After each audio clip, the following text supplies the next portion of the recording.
When the YouTuber turned boxer and promoter Jake Paul beat the UFC legend Anderson Silva, he made it for more than just money.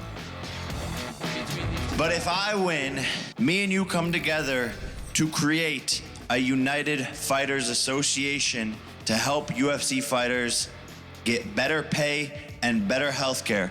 You become the interim president, and we unite to help these fighters once and for all.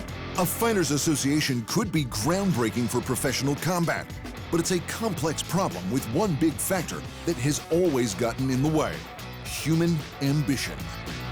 In sports like the NFL, the talent formed a players association to make sure they received proper compensation for their work.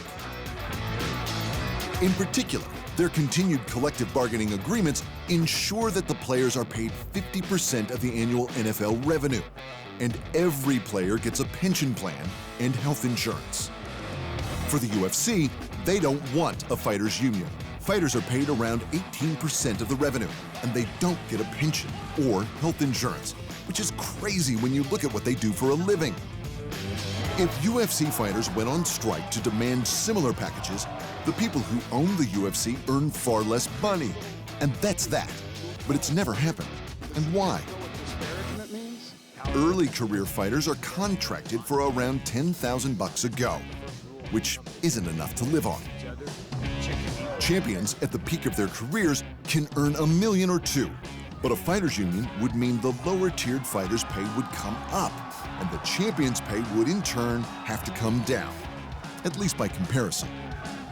How is that ever going to happen when even the heavyweight champ, Francis Ngannou, is unsatisfied with his contract now? At the end of the day, we put a lot of work in this job. We take a lot in our body to make it happen, so at least we can have a fair and square deal. Ngannou wants permission to fight outside of the octagon because he wants to box. And why?